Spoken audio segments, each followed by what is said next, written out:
আসসালামু আলাইকুম। কেমন আছেন সবাই? আশা করছি যে যেখানে আছেন সবাই খুব ভালো আছেন, সুস্থ আছেন। আলহামদুলিল্লাহ আমরাও ভালো আছি। তো আজকে আপনাদের জন্য আরও একটা ভিডিও নিয়ে চলে আসলাম। আজকে আমি আমার ঘরে টুকিটাকি যে কাজগুলো করব সেগুলো কিছু কিছু আপনাদের মাঝে শেয়ার করছি। আর এতদিন তো আমি বাহিরে ছিলাম, লং জার্নি করেছি, অনেক কিছু দেখলাম, ঘুরলাম ফিরলাম। আপনাদের মাঝেও সেগুলো শেয়ার করলাম। তো আজকে ঘরে এসে প্রচুর কাজ জমিয়ে গেছে, সেগুলো করতে করতেই সময় চলে যাচ্ছে। তো ভাবলাম যে ওইগুলোই আপনাদের মাঝে একটু শেয়ার করি, ভালো লাগবে আপনাদের। তো চলুন, যে আমার গাছগুলোর কি অবস্থা একটু দেখি। শুকিয়ে শুকিয়ে গেছে।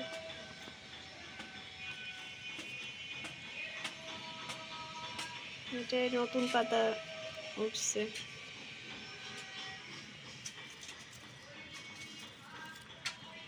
এই যে একটা মরিচ হয়েছে, এই যে দেখা যাচ্ছে।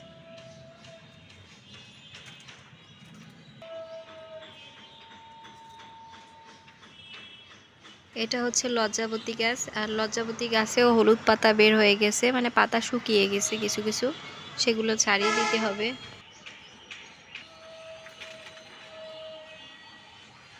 পাখিগুলো কি অবস্থা দেখি।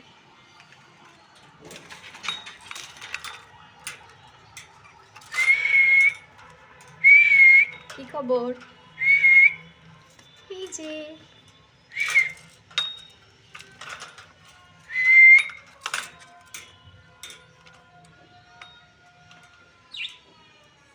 লাফালাফি করতেছে।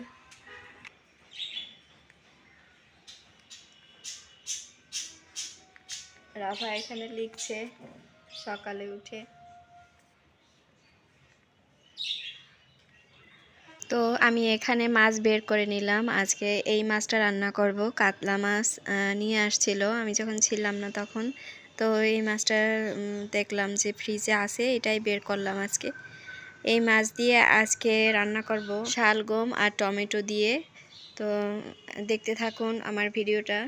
আরও অনেক কিছু রয়েছে ভিডিওর মধ্যে, দেখতে থাকুন।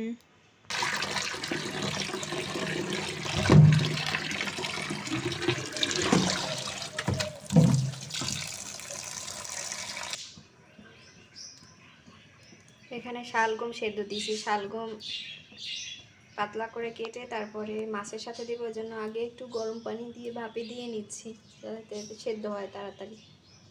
শালগমটা নয়তো শক্ত থাকবে।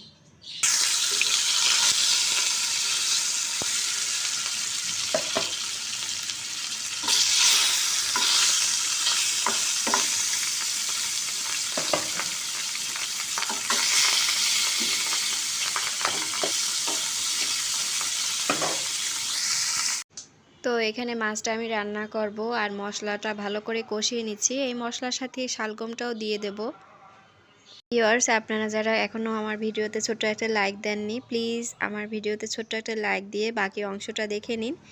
আর যদি আপনারা আমার এই চ্যানেলের ভিডিও নতুন দেখে থাকেন তাহলে প্লিজ চ্যানেলটি সাবস্ক্রাইব করে দিবেন। তো মশলার সাথে শালগমটা ভালো করে কষিয়ে নিচ্ছি, আর শালগমটা কষানো হয়ে গেলে আমি টমেটোটাও দিয়ে দেব একই সাথে। আর টমেটো শালগম দিয়ে মাছ রান্না করলে বেশ ভালোই লাগে, আর টমেটোর পরিমাণটা একটু বেশি দিয়েছি, কেননা একটু টক টক হলে আরও ভালো লাগবে।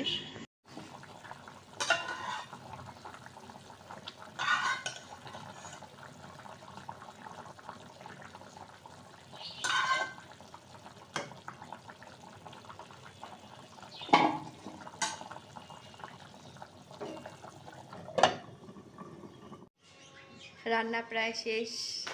একটা তরকারি রান্না করেছি আজকে, বেশ কিছু রান্না করিনি। দেখি রাফা কত দূর হলো ওর পড়া, দেখে আসি। পড়া কমপ্লিট হয়ে গিয়েছে, এবার লিখছে ও। তো লিখুক। আর একটু কাশ ছিল ও, তাই একটু চা করে দিই, চা খেলে হয়তো ভালো লাগবে। রান্না শেষ হলো, এবার একটু গুড় দিয়ে চা করব। গুড়ের চা খেতে ইচ্ছা করছিল, আর রাফা একটু খুসখুস কাশি হচ্ছে, তা একটু চা করে দিই, গলাটা ভালো হবে। তো চলুন গুড়ের চাটা এবার করে নিই, আপনারা দেখতে থাকুন কিভাবে আমি গুড়ের চা তৈরি করছি। তো এই যে প্রথমে একটা হাঁড়িতে আমি পানি দিয়ে তার ভিতরে গুঁড়া দুধ দিয়েছি। আজকে গুড়ের চাতে গুঁড়া দুধ দেব। তো গুঁড়া দুধ দিয়ে গুড়ের চা করব আজকে। তো দুধটা ভালো করে নেড়ে নিচ্ছি আমি পানির সাথে। তারপরেই আমি খেজুরের গুড়টা দিয়ে দেব, আর খেজুরের গুড়টাও মিশিয়ে দেব ভালো করে। এরপরে চা পাতিটাও দিয়ে দেবো, আর চা পাতিটা একটু বেশি করে জ্বালালে আরও ভালো আসবে, মানে চায়ের গন্ধটা তারপরে চাটা দুটোই ভালো লাগবে।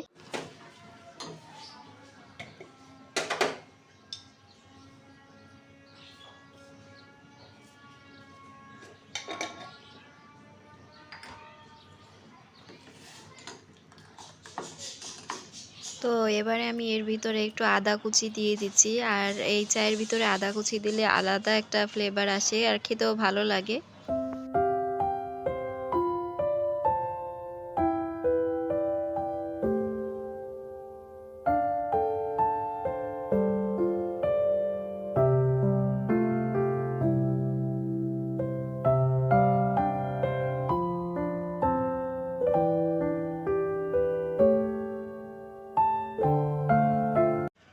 তো চা কমপ্লিট হয়ে গেছে তৈরি, এবার নিয়ে যাচ্ছি টেবিলে, তারপরে খাবো।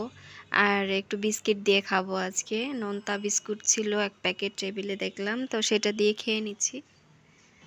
এই শীতের মধ্যে গুড়ের চা খেতে কিন্তু মন্দ নয়, বেশ ভালোই লাগে।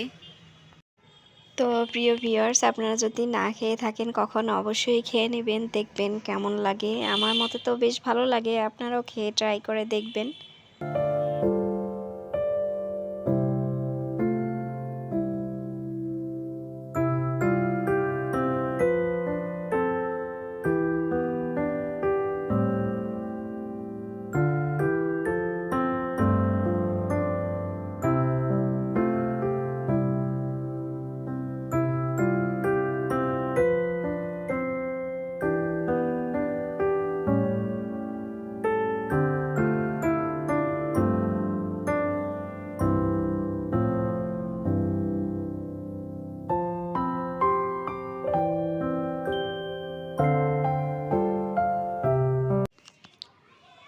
তো এখানে আমি জুতার একটা নিয়ে এসেছি বাইরে থেকে।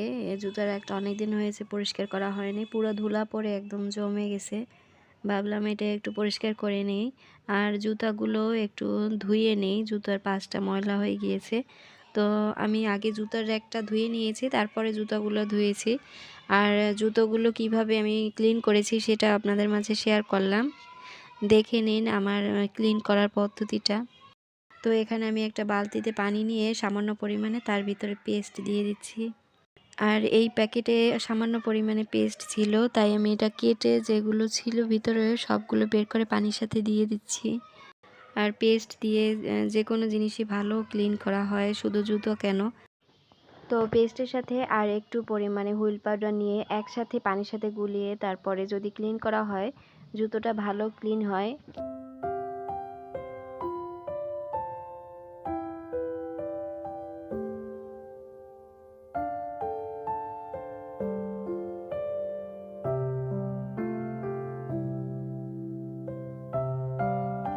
তো জুতা ক্লিন করার পরে ব্যাগটা রয়েছে পরে অনেক দিন থেকে, তো ব্যাগটা একটু ক্লিন করে নিচ্ছি।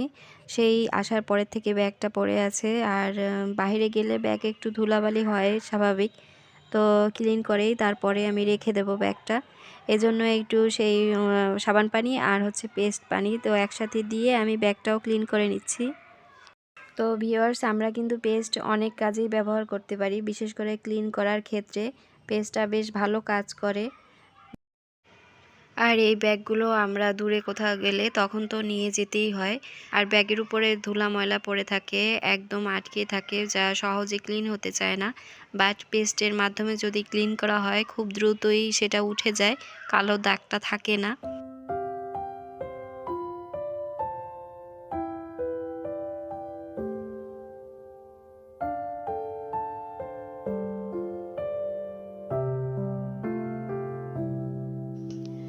তো ভিউয়ার্স, এই যে আমার সবগুলো জুতো আর ব্যাগ ক্লিন করা হয়ে গিয়েছে। আমি এবার একটু মেলে দিয়েছি যাতে দ্রুত শুকিয়ে যায়। তো প্রিয় ভিউয়ার্স, আজকের মতো আমার ভিডিওটি শেষ করব, আর বেশি লম্বা করব না। কথা হবে আবার নেক্সট ভিডিওতে। ততক্ষণ আপনারা সবাই সুস্থ থাকুন, ভালো থাকুন। আল্লাহ হাফেজ।